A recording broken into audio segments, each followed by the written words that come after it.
तर अजित पवार यांच्या निवासस्थानाबाहेर तू आहेस, खूप महिला जमलेल्या आहेत, अगदी फेटाबिटा घालून तयार होऊन आलेल्या आहेत, काय सांगशील?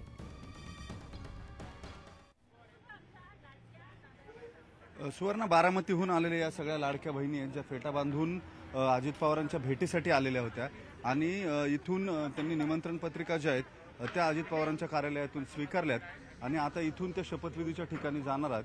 अनेक महिला ज्या आहेत त्या या सगळ्या शपथविधीसाठी आल्यात। कुठून आलात तुम्ही?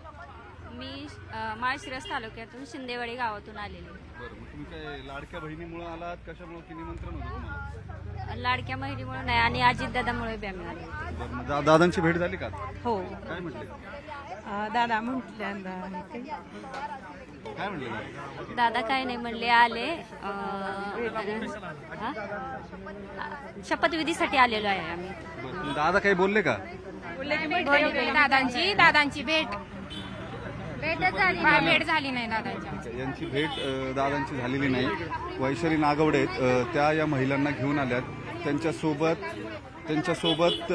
या सगळ्या महिला ज्या आहेत त्या आल्यात। कुठून? दौंडवरून, माळशिरसून, कुठून आल्यात? खरं तर ह्या सोलापूर जिल्ह्यातल्या आणि माळशिरस तालुक्यातल्या बहिणी आहेत आणि खऱ्या अर्थानं अजितदादांना शुभेच्छा देण्यासाठी, लाडक्या दादांना शुभेच्छा देण्यासाठी आमच्या लाडक्या बहिणी पूर्ण महाराष्ट्रातून येत आहेत आणि आमच्या लाडक्या बहिणींना प्रचंड आनंद झालेला आहे कारण आमचे लाडके दादा आज शपथ घेत आहेत। बरं, दादांची भेट झाली का?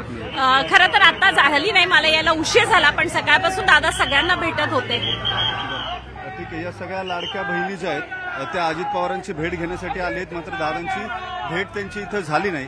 सगळ्यात महत्वाची गोष्ट म्हणजे शपथविधी झाल्यानंतर अजित पवार त्यांना भेटणार आहेत। या सगळ्या पार्श्वभूमीवरती वेळ जी आहे ती जवळ आल्यामुळे आता या महिलांना दादांनी थेट शपथविधीच्या ठिकाणी जायच्या सूचना दिलेल्या आहेत। त्यांना पास जे आहेत ते पासेस सुद्धा देण्यात आलेले आहेत आणि इथून या महिला थेट शपथविधीच्या ठिकाणी जातील आणि तिथून या लाडक्या बहिणी ज्या आहेत त्या परत येतील।